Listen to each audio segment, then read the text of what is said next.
About that. Ah, does that work? Yes, that's fantastic. Of course it's yours. Thank you. Thank you very much. Thank you, We'll see you Christine. again. Be great. We hope to get back before y'all are finished. Happy I'm doctor. sorry that you're missing out on readings from books from Oh, Antarctica. don't you worry. Just Sorry go you're get the missing doctor. out on these. These are, You'll I be should show here. off these cool That'll be photo good. books. This one is a photo book that I love some of these pictures in You've got to because go. you've got shots of icebergs that are under the water. That was from a trip in 2017. Oh, he's wanting to take a picture with that, I think. Yeah, there were amazing shots and the amazing water reflection, how anything would just reflect so easily. That'd be beautiful. Just going through. It was just, I want to go jokingly say that's a gorgeous background picture for your, for your computer or something. You could blow those up and Huge have murals on the wall, definitely. Well, anyway, that's what I was showing up because this was released because of Christmas in July. July 25th, and it's so stupid hot out here, right? So it seemed fitting to have pictures from Antarctica to be able to cool us off a little bit. I had to separate them into two different ones, one of just nature and wildlife photos that will never be seen again because everything shifts and moves with every avalanche and seasonal changes and temperature changes, and the wildlife was really awesome. So anyway, well, if you're still here, you can come back and check out the book. Okay, all right. Thank you. So, hi.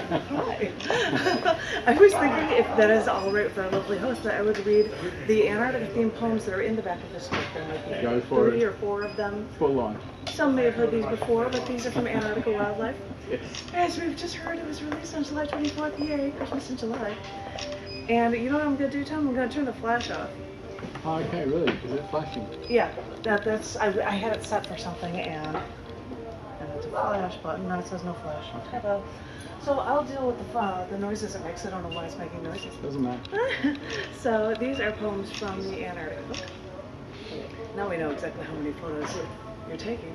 This first one, the first one that's in the book is very appropriate for this front cover, which is why I'm showing it this way. It's called Ocean's Call to Dive.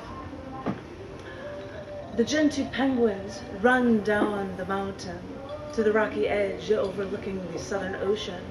They get in a single file line at the end. One jumps in, then another, and another, and then a dozen more. The last penguin in the line steps up to that edge after all the other penguins dove into the southern ocean. The last penguin rocks back and forth on his feet in place, turns around, looks at the mountain, turns around back toward the water, rocks once, steps in place twice, looks back again, and then turns toward the salt water, just dives in. Sheila, you're all ready, Sheila. Perfect in time for the announcements.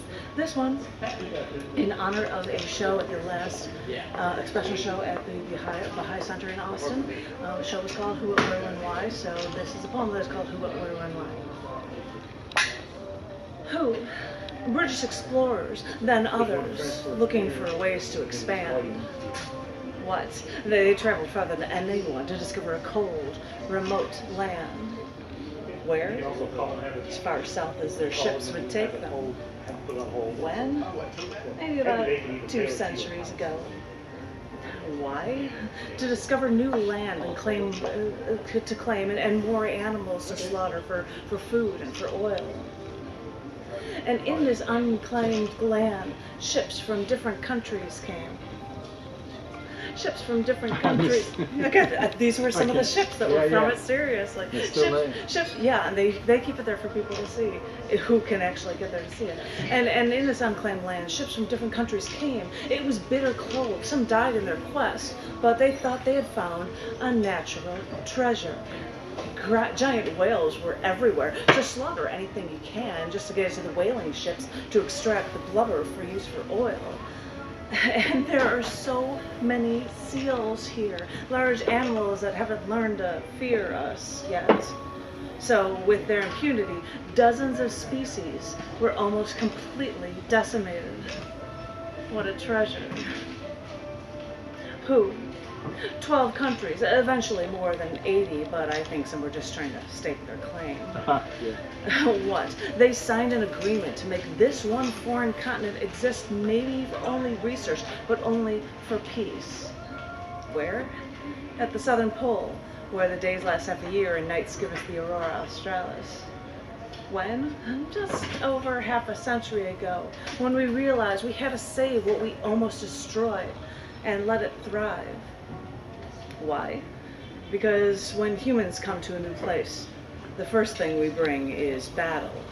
So, if we promise to leave it alone, maybe peace can really, truly exist somewhere on planet Earth. Yeah, except for the camera, that's quite all right. I'm not here to photograph me, it's photographing you. When it says photograph me, that probably means put the camera on. Good. Now you're learning. Now you're learning. Slowly. Slowly. Flash, no flash. Me, not me. Yeah. This one, I thought of my friend from when I was little for this poem, when I was stuck at Rio Gallegos Airport, called Underwater and Swimming. Did you say 3 days in the airport? No, hours in the night. No, we didn't stay the night there, no. No, Rio Gallegos, never mind. It's called Underwater and Swimming. Right.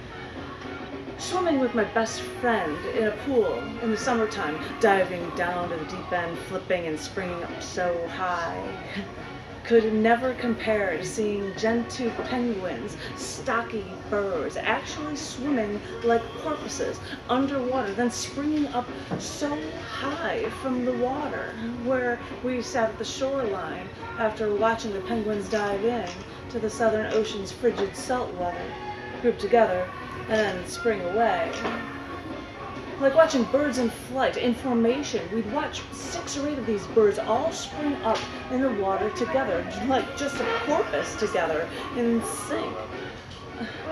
I think of my friend now, how we swam near the Great Lakes, south of the North Pole, and now, at the other side of the world, I see it's a part of a beautiful pole. I know you can't see it well, but I've got a shot. It's in the flinging more and going back down. It was so cool to see these things going. It was amazing. I never thought I'd be able to pull off that, seeing that. You just follow each other? They're just all going the same way and off they leave. So yeah. This one is called On the Bridge. The captain invited us onto the bridge, and we cautiously walked and watched the majestic view from the front of the ship, searching for what was yet to be found. But lucky for us, crewmates saw it, the first humpback whales of the season. So the captain gently slowed the ship down just to try to glide alongside. And maybe the whales were as curious as we, because after a few minutes of gliding, 3 humpback whales came along beside, trying to see what we might be hiding. Our intentions were pure, but maybe they knew we'd never be truly alike. So they blew from their blowholes, curled with their fins, and with their tails, they turned the other way. Yes, it's true. We're not alike. They turned backwards while we moved ahead. But I think we both learned from each other, and we grew together in our final goodbye. I was honored to be on the bridge that day. I was honored they gave us that chance to commune with something so different from us that helps us, in a way, make us the same. Mm-hmm. I remember that one. I do have one longer one if you're willing to wait for the Visiting Pristine Places. It was the final piece in the show. It's all about everything in the world, including this place. Visiting Pristine Places on the planet. When I was young, the world was the size of a thimble, and all I needed was in my own backyard. But on my own, I was a dot in the universe, and that had to change. So after trying to climb one of the Alps wearing socks and sandals, I needed to go and rest at a nearby mountainside, spend 20 minutes in the radon-filled cave just to try to gain my strength back again.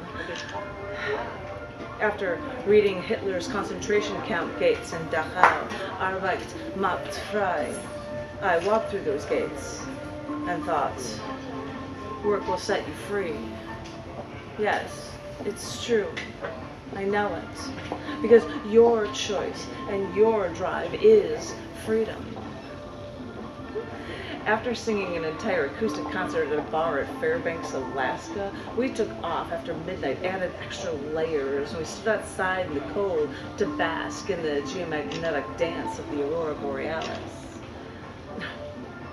After being stared at by men in India because I was a tall Western woman, not dressed like a Muslim, well, I had to go into their iron-filled, human feces-filled Bay of Bengal just to get my feet wet. It's very iron-rich deposits there, and their septic system is not like here. No. And when my husband went, I'm like, you gotta go get your feet wet. He's like, I don't want to do that. And I'm like, you gotta go do it. Do it, do it, do it. And he's finally said, all right, I'll do it. And when I went there, I'm like, I told him to do it. I should do it. That was where that came from. Just like, feet, right? And of course, women are not. I'm so diverted from this. We're not supposed to show our legs or our shoulders, so I had my pants rolled up so I can get in the water. Oh. And then a big water came, and then I got the bottom of my pants wet, but they just like loose, like pants. And then I walk over and I start trying to dry off my feet with the towel that I brought with me. Yeah. And an Indian man whom I am positive didn't know a lick of English just sat there next to me and stared at me and smiled. Christy, your offer is ready, Christy. And I thought, I'm like, drying my feet, I would say something like that. Yeah. But he didn't, just was, this was too fascinating of a thing to watch. Yeah, yeah. They just decided to sit right down next to me. Entertainment for the locals. Yeah, I was entertainment for the locals. But now, let's get away from India and go somewhere else. After stepping over the gold-covered risers and palaces in China's Forbidden City, an older Chinese man asked me in his English where I was from. When I said Chicago, he joyously said, my kind of town. After I sang at the Great Wall of China, a group of Chinese people asked me to take a picture with them. But I don't think it was my singing, but the fact that I was at least a foot taller than absolutely everyone there.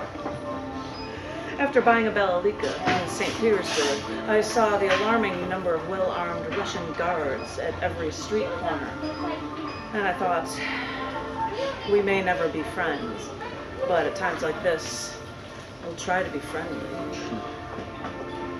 After retracing Darwin's steps at the Galapagos Islands, I stopped near crisscrossed overlapping sea lions napping so that I could contemplate natural selection. After seeing the destroyed British ships from early whaling in Antarctica, I photographed the first humpbacked whales of the season, then took a picture with a Gen 2 penguin as I sat in the snow, and the penguin approached me. Were they sailing ships, the British one? There were a couple of ships that they left there so that people could see and for the remnants and stuff, yeah. And the one day when I was photographing penguins, they were all going down toward the water, and I said, I'm going to have to take my camera and turn around and do a thing with this thing in the background. And then somebody over there was like going, turn around. And I'm like, you idiot, I know, this is why I'm here. I had taken like 700 photos of they're all over the place, you know? Like, I'm fully aware. And for the end of this poem, after this. Customers Audrey and Christy, your offers are ready at the buy counter. Audrey and Christy.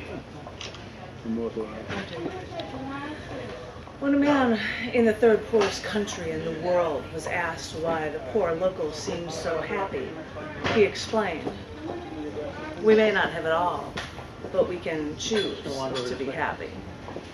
And so we do. And with these words, I proudly choose life.